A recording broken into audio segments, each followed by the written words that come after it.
अगर आप अपनी माँ से प्यार करते हो और उनको खुश देखना चाहते हो तो चैनल को सब्सक्राइब करो, लाइक करो। बहुत ही जल्द आपको खुशखबरी मिलेगी। प्लीज वीडियो को लास्ट तक जरूर देखें। ननद की मायके में वापसी। परिचय और शुरुआत। रविवार की सुबह थी और घर में सब कुछ सामान्य था। एक साधारण दिन की शुरुआत के साथ ही घर में हलचल बढ़ी हुई थी। सासू माँ रुक्मणी देवी सुबह सुबह अपने रोटियों को सेंकने में व्यस्त थी। उनके पास एक कोने में बहू पूनम अपने बच्चों को संभालते हुए सब्जी काट रही थी। तभी रुक्मणी देवी की ननद ममता उनके पास आई।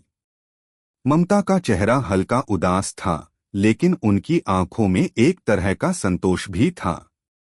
ममता, जो कुछ दिनों से अपने भाई के घर आई हुई थी, अब मायके जाने की सोच रही थी। यह कुछ दिन उसे बहुत अच्छे लगे थे।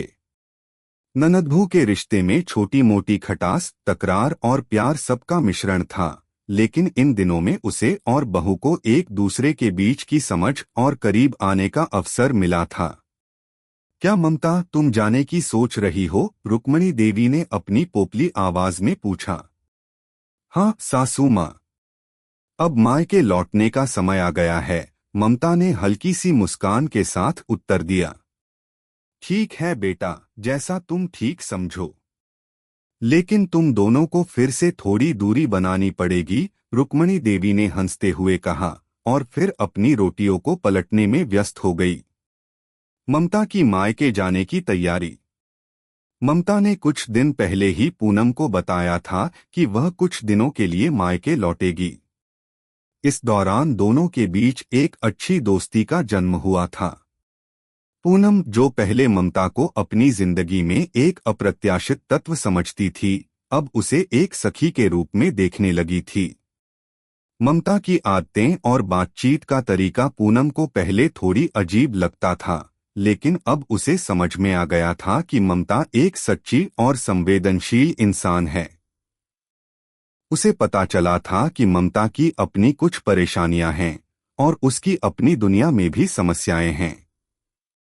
यही कारण था कि वह हमेशा थोड़ी चुप रहती थी, लेकिन जब वह खुलती तो उसकी बातें दिल को छू जाती थीं।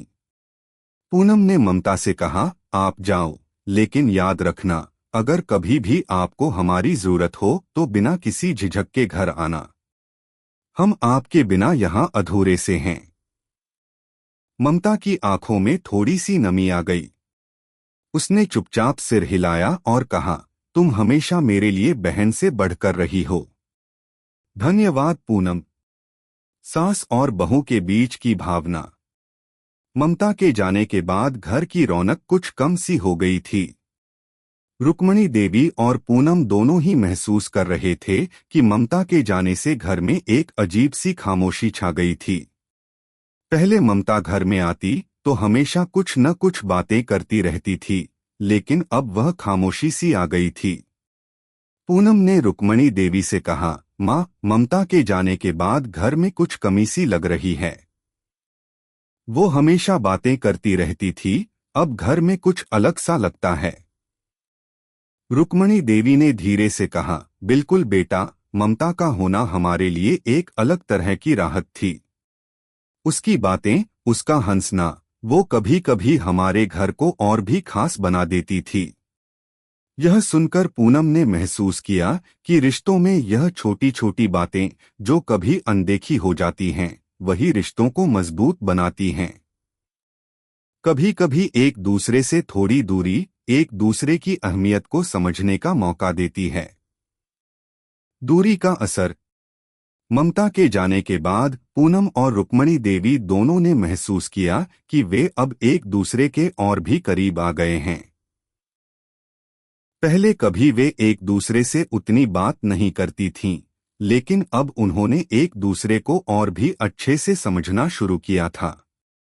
रुक्मणी देवी ने अपनी बहू से कहा, तुम बहुत अच्छे से घर संभालती हो पूनम। तुम्हारी मेहनत और ईमानदारी ने हमारे घर को और भी अच्छा बना दिया है। पूनम मुस्कुराई और बोली, माँ, यह सब आपकी सीख का ही असर है। आपने हमेशा हमें सही रास्ता दिखाया है। इस बीच ममता के घर लौटने के बाद भी पूनम और रुक्मणी देवी ने महसूस किया कि उनका एक दूसरे के प्रति प्यार और सम्मान बढ़ा है। कभी कभी हमसे दूर जाने से ही हम यह समझ पाते हैं कि किसी की अहमियत हमारे जीवन में कितनी है। ममता की वापसी ने यह सत्य साबित कर दिया। ममता का मायके में रहना।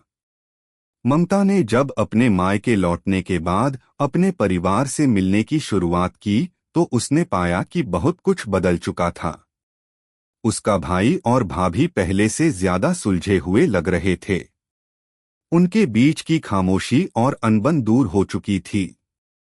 ममता ने पाया कि उसे अपने घर में भी पहले से ज्यादा शांति और सुकून मिल रहा था। लेकिन एक दिन ममता ने खुद से पूछा, क्या सच में मायके लौटना ही सही था? उसने महसूस किया कि वह अपनी जड़ें कभी नहीं भूल सकती, लेकिन जिस घर को वह अब अपने घर के रूप में समझने लगी थी, वह भी उसकी एक अनमोल धरोहर है। बहू और सास के रिश्ते ने उसे सिखाया कि दूरी भी एक रिश्ता मजबूत करने का तरीका हो सकता है। पुनः घर वापसी। कुछ महीनों बाद ममता फिर से अपने भाई के घर वापस आई, लेकिन अब उसका मन पूरी तरह से बदल चुका था। पहले वह थोड़ी सी तटस्थ रहती थी, लेकिन अब वह अपने परिवार के बीच अधिक खुलकर जीने लगी थी। ममता ने महसूस किया कि हर रिश्ता अपनी जगह महत्वपूर्ण है और कभी-कभी घर से बाहर रहकर रिश्तों को एक नई दृष्टि से देखने की आवश्यकता होती है। वह समझ चुकी थी कि रिश्ते कभी एक तरफा नहीं होते और जो दूरी उसने महसूस की थी, वह दरअसल एक बंधन था जो रिश्तों को और मजबूत बनाता है।